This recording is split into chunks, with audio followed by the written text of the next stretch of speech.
And we're here doing properties of waves.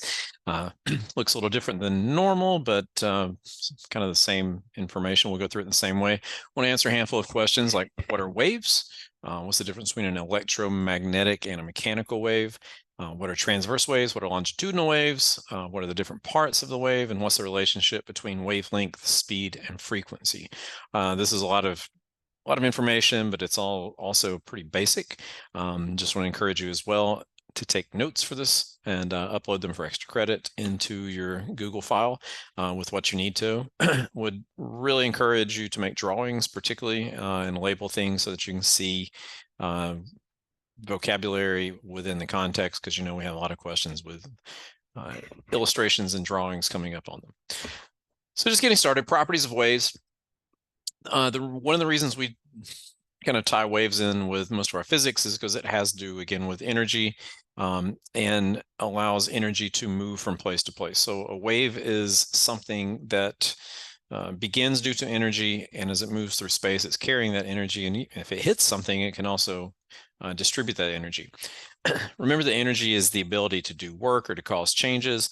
And so when we have a wave, the wave has the ability to do work, it has the ability to cause changes, it has the ability to move things. So in this example, in the illustration, you've got an energy by an ocean wave, and that energy in an ocean wave has the capacity or has the ability to lift a large ship that's like super heavy. And then of course, when it hits the shore, it's going to deliver that energy as well. Some of the basic properties of waves. Again, what causes a wave? One of the first things going to cause a wave in most cases is there's some source of energy, and there's usually some kind of a vibration from that source. So the illustration with the hand, we may be tapping the water, and that might cause a wave. The illustration with the string that's tied to a tree, the person's moving it up and down. With a light, again, the type of waves that we have that don't quite show up with this. Light might be something we discuss in terms of what happens with it. It's also electrons that are moving. When we have sound, it's things that are vibrating, your vocal cords or whatever it is that's producing the sounds moving.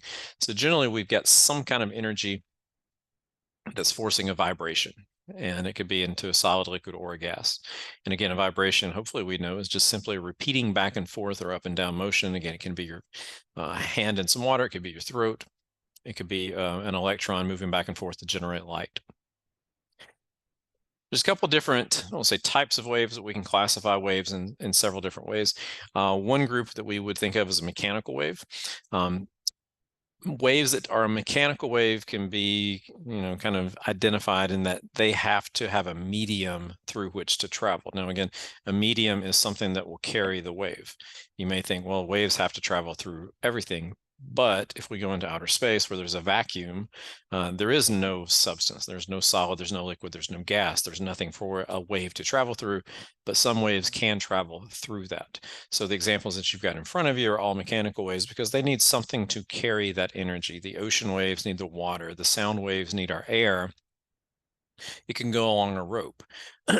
So this means if we were in outer space and we tried to generate a sound wave, there would actually be no noise because sound has to have something through which to travel, and in outer space there is no gas. And so if there's no gas, there's no atoms, there's no molecules, there's nothing to carry it, and that sound would not be able to travel through it.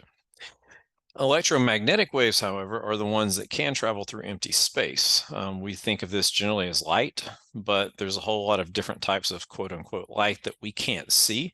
The visible spectrum is in this illustration that's on the bottom right hand, and you see it goes from gamma rays all the way to radio, and there's this little tiny sliver in the middle which is visible light. And so this is the part of the electromagnetic waves that we can actually see, and it has to do with some other things we'll get to here shortly that dealing with wavelengths and energy.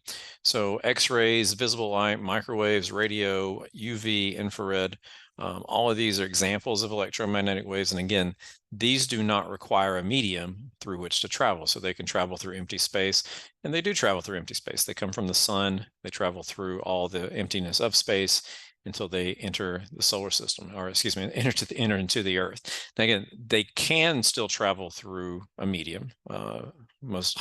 Hopefully, you know that light can still travel through gases that are around you right now. Otherwise, you wouldn't be able to see. So electromagnetic waves can travel through a medium, but they can also travel through emptiness as well. A couple different types of mechanical waves, and we're going to deal with two of these particularly. And we can classify them basically of how they end up going through a medium. Actually, I should say two types of mechanical waves, not three. But we've got a transverse wave and we've got a longitudinal wave in this one. So a transverse wave is one that we would draw as kind of an up and down wave, one that you would have seen in your PhET simulation. A longitudinal, if you look at the first four letters of the word, is long. And this is a different type of wave that involves more things like a vibration. And if you had a spring, we will make some of these waves with the spring, but these will be made by tapping a spring back and forth like so, versus the top one, which we would make by moving it up and down. Okay, so if we try to illustrate a transverse wave, the idea of the transverse wave is that the wave itself is going to move in a way that this illustration is. The wave itself would move from left to right, but the direction of the medium through which it travels is simply going to go up and down. This would be consistent with what you would see in the ocean, like with the first illustration that we had with the boat. The boat itself would just simply move up and down on the wave because the water itself is simply moving up and down. However, the energy that is going through that wave is moving in a left to right direction, basically at a right angle to the medium itself. So there's an illustration of a triangle down here at the bottom showing this 90-degree angle, that the medium itself is simply moving up and down while the energy is moving left to right, kind of creating a right angle. Transverse literally means, trans means across things. So transverse is talking about something moving across from one way to the other. Again, and as a transverse wave moves, the particles are moving perpendicular to the wave. We can contrast this with a longitudinal wave. Again, this is a type of wave where you don't have an up and down motion, you have a side to side motion. And so in a longitudinal wave, the medium and the wave travel in the same direction. So if you tap this spring, it's going to move in a left to right direction, but the wave itself is also going to move in a left to right direction. However, the spring doesn't stay moving left to right.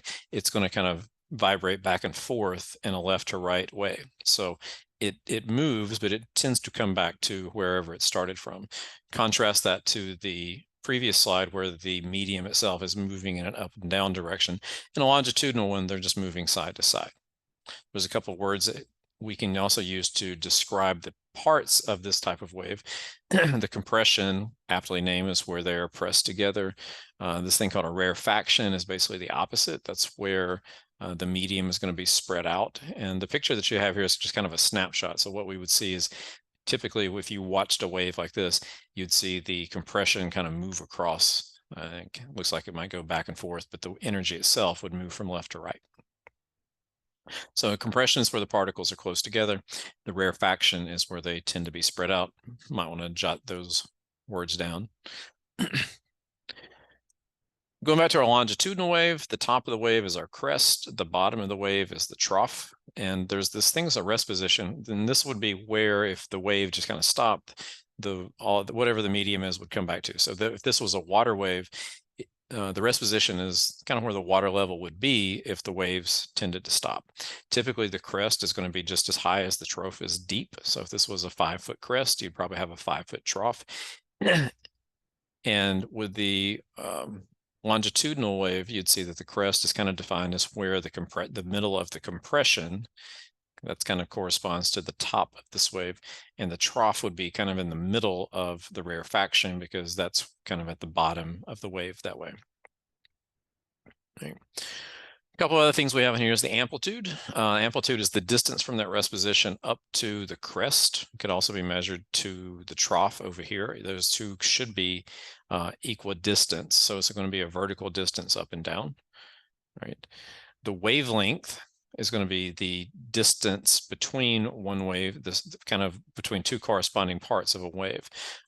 This illustration looks like the arrow got left off of it, but the wavelength would be in this one from where the wave starts right here at the origin all the way, not halfway through, but all the way to the end, because the end down here, this is where the wave starts over. So in our wave is going to go up and then back down, and then it comes back to the starting point. So the illustration with the big illustration right here, this is one wavelength. So this top part is half of a wave, and the bottom part's the other half of the wave. With a longitudinal wave, we would measure the wavelength from the middle of one compression to the middle of the next compression. Right.